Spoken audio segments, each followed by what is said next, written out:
मैं यह वीडियो समय की प्रतीक्षा करने के बाद बना रहा हूँ, क्योंकि मुझे यह देखना था कि फाल्गुन शुक्ल पक्ष को चंद्रमा का सर किस तरफ जा रहा है और तभी तभी कोई निर्णय सटीक होता है।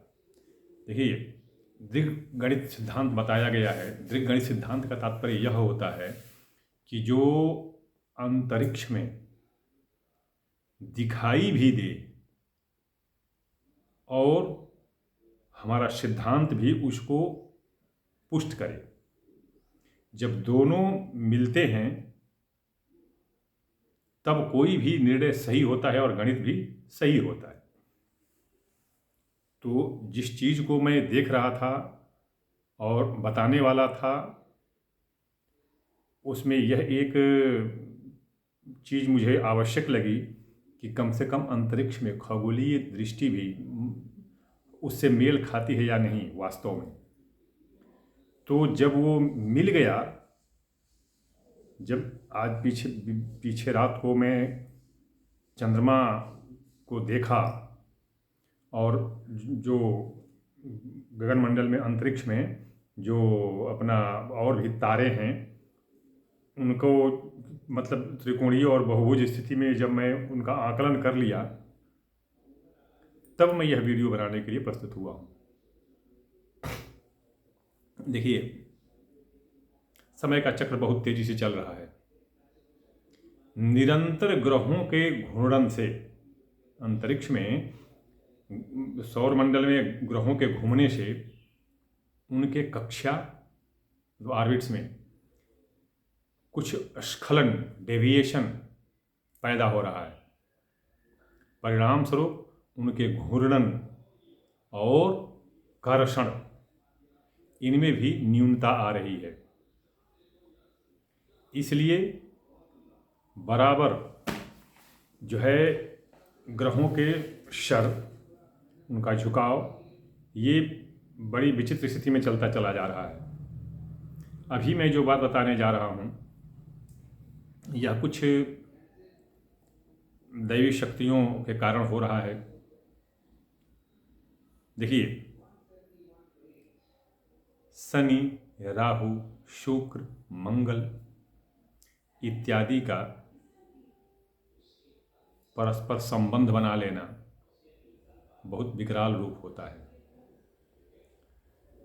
वो भी अभी कब बना रहे हैं, जब वर्ष का अधिपति भी शनि और मंगल हैं और अगला भी सूर्य है।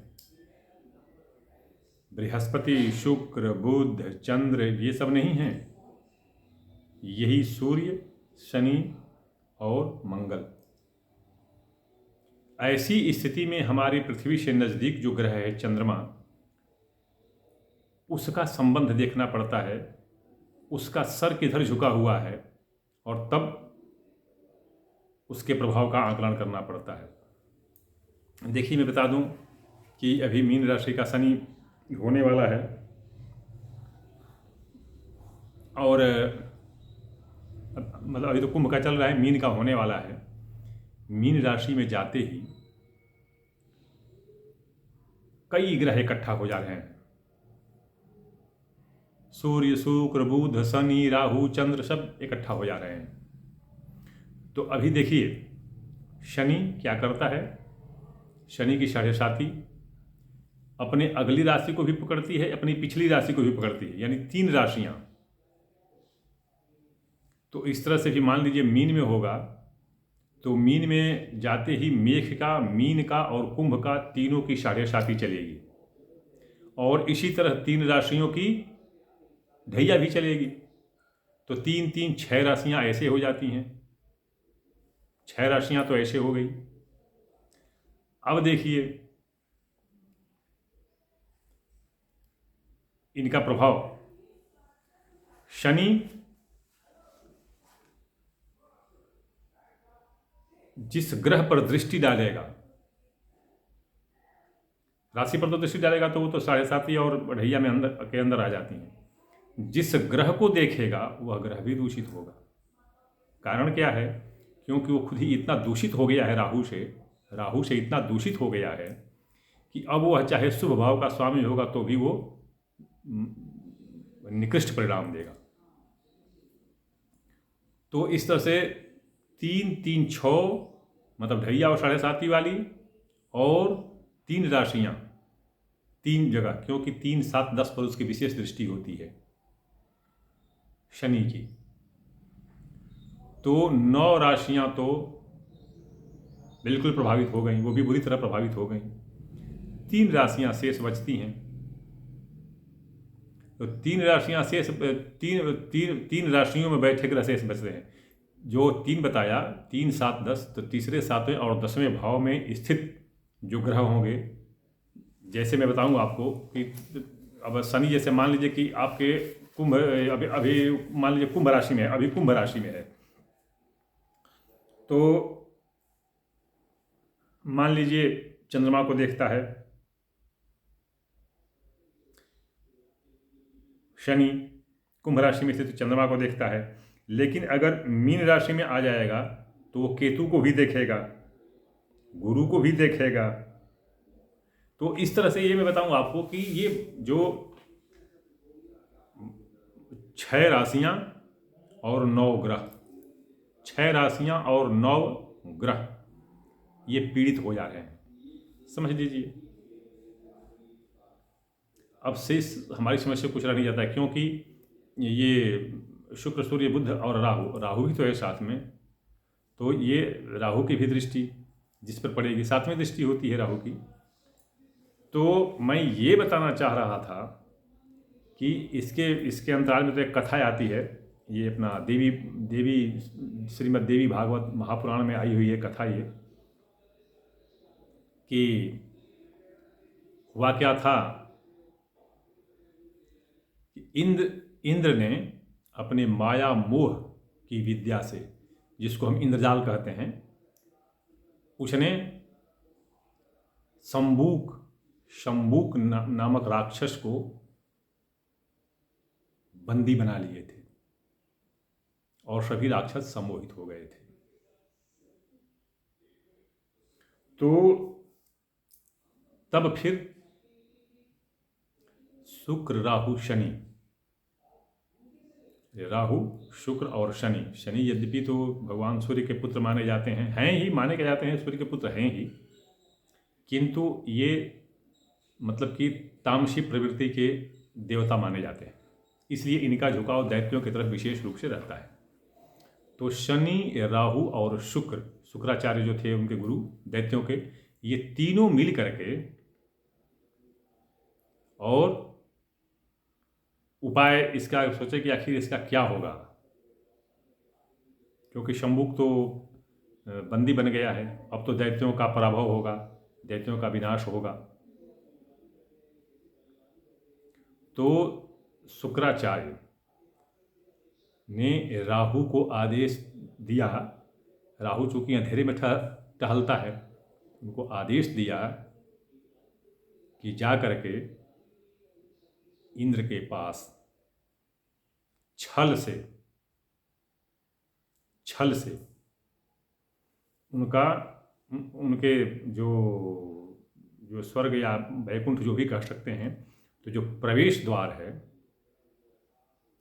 प्रवेश द्वार पर उन्होंने एक कील दिया, कील। अब वो धातु की कील थी, धातु की कील को उन्होंने दिया कि जा करके इसको वहां पर लगा दो और लगा के इसको ढक देना ताकि दिखाई न दे। तो राहु ने रूप तो बना लिया भौरे का, और भौरे का रूप बना करके वहां पर गया, किंतु वह भौरा बड़ा विचित्र किस्म का था। क्योंकि वो कील को छोटा नहीं कर सका था, क्योंकि वो माया के कील छोटा नहीं कर सका था। तो सूर्यदेव और चंद्रदेव दोनों ने देखा कि ये अति विचित्र जीव प्राणी है कौन, और फिर उनके मन में संदेह उत्पन्न हुआ कि हो न हो यह दैत्यों की कोई चाल होगी। तो फिर सूर्य ने अग्नि बाण से मार करके उसको, राहु को घायल करना चाहा उन्होंने, सूर्य ने। किंतु राहु समझ गया, अब मैं पहचान में आ गया हूँ, प्रकाश पड़ गया, उस पर सूर्य का प्रकाश पड़ गया और समझ गया कि मैं आ गया हूँ पहचान में। तो वह कील को छोड़ करके और कहीं अदृश्य हो गया। तो वह कील तो आ गई धरती पर, कील धरती पर आ गई। और सूर्य ने यह बात बाकी देवताओं को बताई। तो देवगुरु बृहस्पति ने, अच्छा इधर इधर पता चल गया कि देवता ये सब लोग बात जान गए हैं।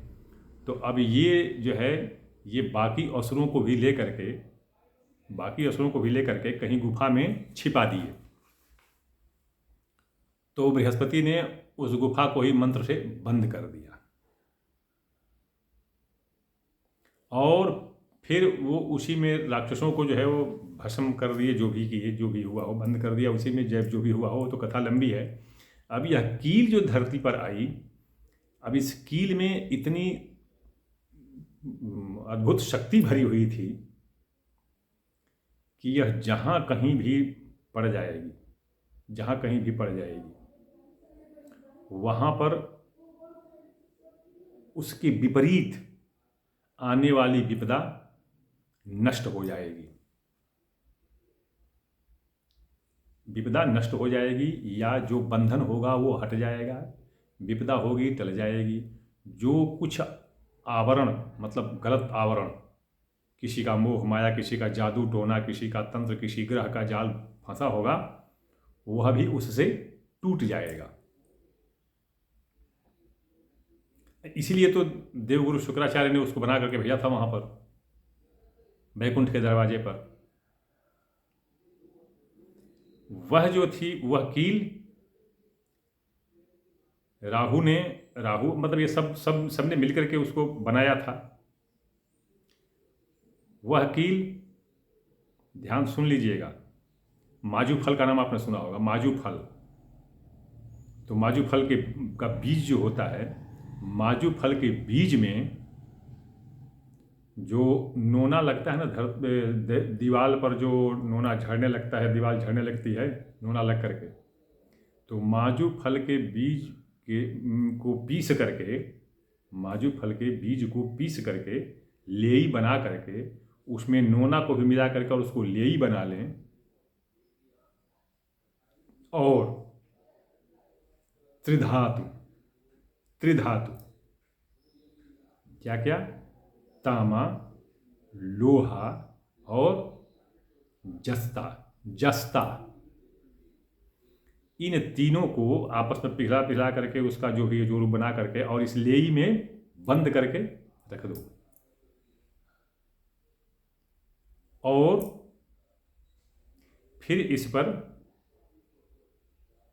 जो इसका मंत्र है अपना, ये मतलब त्रिभंगी मंत्र कहते हैं, ओम क्राम क्रीम क्रूम, जब ये त्रिभंगी मंत्र है, ये उसी से ये अपना उस पर 108 बार इसी मंत्र को पढ़ते हुए शहद मिला हुआ दूध टपकाएं। तो ये होता क्या है कि वो जो उसमें जो धातुओं का जो बना करके, वो त्रिधातु का बना करके उसमें जो लेई में लपेट के रखे रहते हैं, उसका रंग बदल जाता है और उसमें भयंकर आकर्षण शक्ति आ जाती है, बहुत बड़ी आकर्षण शक्ति आ जाती है। फिर उसको जो है आप ले करके और ठोक पीट करके या जैसे भी हो काट करके, सुनार से, लोहार से, जो भी हो, जैसे भी हो, उसकी अंगूठी बनवा लें और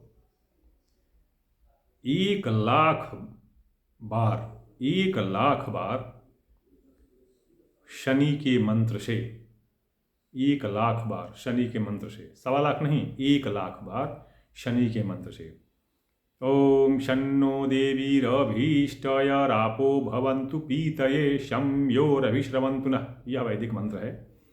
इससे ये इतना जैसे जैसे हवन करते हैं, तो हवन में जो प्रोक्षणी पात्र में जो जल लिए रहते हैं, जैसे हवन सामग्री उसमें डाल दिए हवन कुंड में, और फिर जो प्रोक्षणी पात्र है उसमें से जो पानी निकाल करके पहले तो हम उसी प्रोक्षणी पात्र से अपना डालते हैं घी उसमें। एक बार जैसे मान लीजिए हवन सामग्री डाल दीजिए, दूसरी बार घी डाले, घी वाले बर्तन को प्रोक्षणी को ले करके प्रोक्षणी को, और वो जो है उसमें डुबोते हैं जल में। तो जल में डुबो करके और फिर उस अंगूठी पर टपकाइए। जैसे मंत्र पढ़ लिए, मंत्र पढ़ के बोल दिए स्वाहा, तो हवन सामग्री तो पड़ गई उसमें हवन कुंड में। फिर घी डालते हैं, तो जिस पात्र से घी डालते हैं उस पात्र को हम उस पात्र को ले जाकर हम फिर डुबाते हैं जल में। तो जब जल में डुबाएं तो उस जल से थोड़ा सा पानी 1 बूंद 2 बूंद डुबे ले करके और उस अंगूठी पर टपकाएं। इस तरह से 1 लाख बार। तो इसको आप 1 हफ्ते में कर सकते हैं, 10 दिन में कर सकते हैं, 1 दिन में तो संभव ही नहीं आपसे। तो आप इसको कीजिए। देखिए, अभी रोज़ हवन कीजिए। हवन करने के बाद शनिदेव की आरती करें और समापन करें। आग को बुझने न दें, जो हवन की आग है उसको बुझने न दें। हवन की आग जलती रहनी चाहिए, उसमें लकड़ी चाहे कुछ भी हो डाल करके उसको जिंदा रखिए। कब तक जिंदा रखिए? जब तक कि 1 लाख बार वो पूरा नहीं हो जाता है। इस प्रकार यह अंगूठी सिद्ध हो जाती है, और यह अंगूठी ही इसका एकमात्र उपाय होगी। मैं बता दूं आपको, जैसा कि मैं पहले बताया था कि शनि का असर, तो शनि का असर अभ्यंगी हो गया है। शनि का असर अभ्यंगी होते ही इन पर प्रकाश पड़ना दूर हो गया है, इन ग्रहों पर, और ग्रह स्वतंत्र हैं। और फिर आप ये मान के चलिए कि अब इन ग्रहों को दूसरी तरह से नहीं चलाया जा सकता है, इस ग्रह विधान को दूसरी तरह से नहीं चलाया सकता। और यह मैं समझता हूँ कि लगभग जैसा कि मैं बताया कि प्रत्येक राशि इसके चपेट में आ रही है। किसी को थोड़ा, किसी को ज़्यादा। शनि ढैया वाले ज़्यादा हैं, और जो ग्रहों पर दृष्टि पड़ रही है उनके लिए थोड़ा कम है, लेकिन है, निश्चित रूप से है। ध्यान दीजिएगा, वृषभ राशि के बारे में बहुत बड़ी बड़ी बातें कही जा रही हैं, लेकिन ध्यान दीजिएगा कि मीन राशि में आते ही शनि की पूरी दृष्टि पड़ेगी वृषभ राशि पर। पूरी दृष्टि पड़ेगी, विशेष तृतीय दृष्टि पड़ेगी। अब वर्तमान समय में भी जबकि ये अपना कुंभ राशि में है, तो कुंभ राशि जो है, ध्यान दीजिएगा, कुंभ राशि इस मतलब वृष राशि से तो 10वें पड़ेगी, लेकिन शनि जहाँ बैठेगा वहाँ से चौथा है वृष राशि। शनि जहाँ बैठा चौथा है। तो लोग एक तरफ तो सोच लेते हैं कि 10वें भाव में शनि, 3, 7, 10 में बहुत अच्छा है, लेकिन ये नहीं देखते हैं कि अब उस शनि से वृषभ राशि कहाँ पर है? चौथे है। सुख भाव को समाप्त करना, रोग व्याधि देना, माँ और पत्नी को कष्ट में डालना, पत्नी को अर्धांगिनी क्या कहते हैं वो, अधंग अपंग बना देना, ये सब होता है।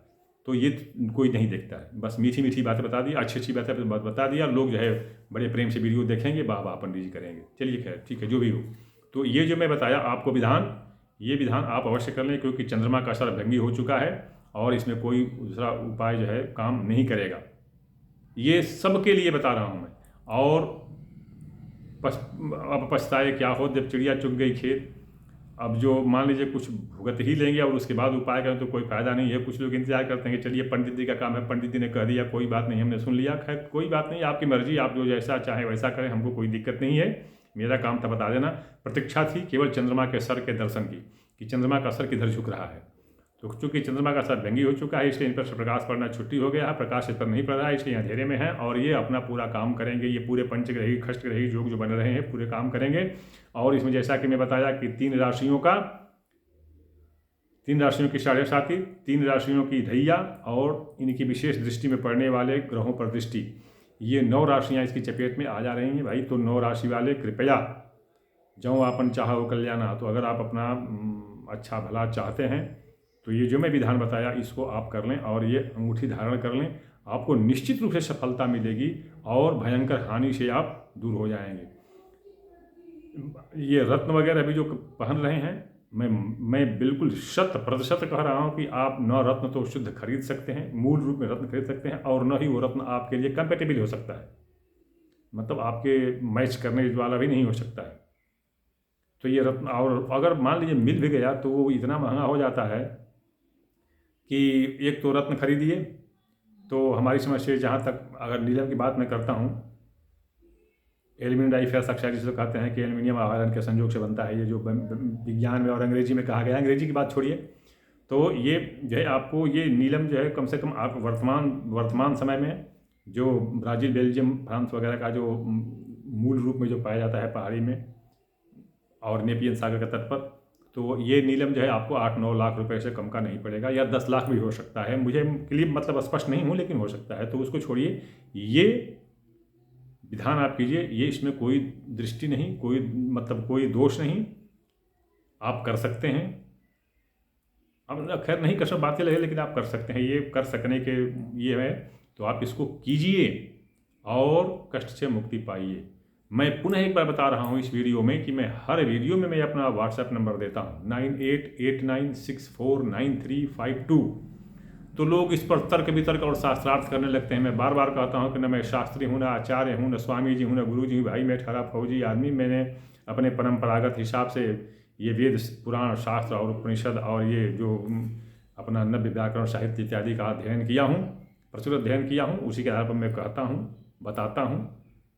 शास्त्रार्थ कोई तर्क वितर्क न करे, समस्या है तो कोई लिखे, मैं उस समस्या का क्रमवार उत्तर दूंगा, क्योंकि पहले से ही कोई समस्याएं आकर लिख के लोग भेजे होंगे तो उसका भी उत्तर देना है, तो क्रमवार उत्तर देता हूं।